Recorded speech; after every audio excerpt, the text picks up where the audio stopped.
Hello, my friend. This is Clyde, the real source. I was once told that there is a set of Psalms 121 to 134, which are called songs of ascent. You see it right at the top of each of those Psalms. During the old days when the temple was erected in Jerusalem, it was on a hill. And especially on holy days, on Sabbaths, there would be a grand procession of people joyfully going up to the temple. But here's the thing. The worship would start on the walk up to the temple, singing with exciting musical accompaniment.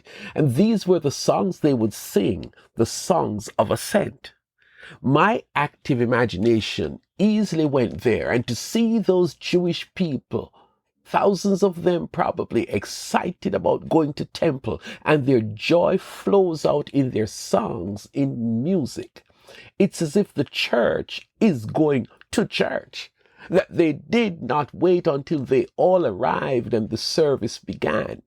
The worship in their hearts flowed on while they are going up to the place of worship.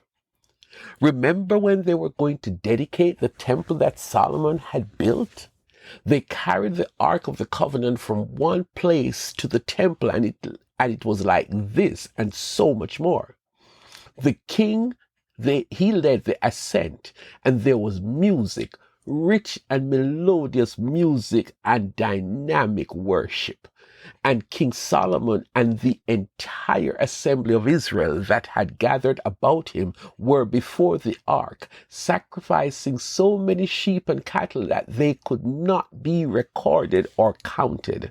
2 Chronicles 5 and verse 6. Psalm 122 and verse 1 paints a beautiful picture of joy and delight at the reality that we are going to church. I rejoiced with those who said to me, "Let us go to the house of the Lord."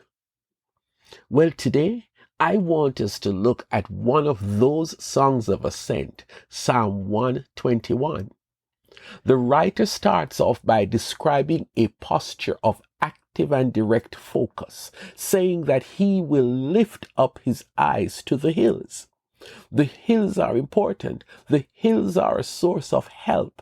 The hills are like no other place. And the writer is saying that when he needs help, he doesn't go to the bank. He doesn't turn to his friends. He doesn't sit around and mope and worry. No, rather he goes outside and he finds a good location where he can see the hills in full view. And in that moment of need, my friend, in that moment when he has turned away from all other sources, he directs his focus to the hills. Hills are important in the life of the Jewish nation.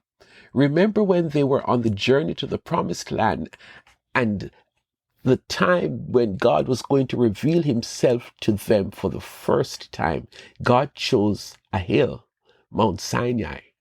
It was an elaborate first experience, but God asked for the people to gather around at the foot of the hill and invited Moses to come up to have conversation with him, God. I cannot describe it. Let the scripture paint the picture for you. On the morning of the third day, there was thunder and lightning with a thick cloud over the mountain and a very loud trumpet blast. Everyone in the camp trembled. Then Moses led the people out of the camp to meet with God, and they stood at the foot of the mountain. Mount Sinai was covered with smoke because the Lord descended on it in fire. The smoke billowed up from it like smoke from a furnace, and the whole mountain trembled violently. As the sound of the trumpet grew louder and louder, Moses spoke, and the voice of God answered him. I cannot make that up, my friend, even if I tried. God introduced himself to his people in a most divine and dramatic way. Music, smoke, the Lord descending on the hilltop in fire. It was that day that God gave them the 10 Commandments. God does not play.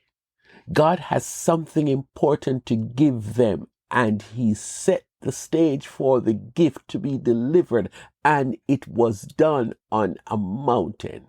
But catch this. The people lifted up their eyes to the mountains from where they were standing because they realized that the source of their strength, the source of all good things, the very God who brought them out of slavery is a God of the mountain. Don't miss this. God, if you need help, then you look up. Oh, please, my friend, get the point. The message to you is that in this time of difficulties, when there are so many things to stress you out, when there are challenges on every hand, the secret of how to deal with all of this is to redirect your attention to the hills. Child of God, don't look around you. The sources around you can only do so much and no more. Don't sit around and worry. That won't help either. Come on, child of God, refocus. Look up, look up, look up to the hills. The God who is your source, the God of the hills, is the one who made the hills. The God who provides, he is reliable. He never sleeps. He is always ready to respond to you. When he sees you looking up to the hills, he responds. He rises up to meet you at the point of your need. Child of God, just look up. You cannot even imagine what is about to happen to you. It's indescribable because your help comes from the Lord. So here is a psalm. I lift up my eyes to the mountains. Where does my help come from? My help comes from the Lord, the maker of heaven and earth. He will not let your foot slip. He who watches over you will not slumber. Indeed, he who watches over Israel will neither slumber nor sleep. The Lord watches over you. The Lord is your shade at your right hand. The sun will not harm you by day, nor the moon by night. The Lord will keep you from all harm. He will watch over your life. The Lord will watch over your coming and going, both now and forevermore.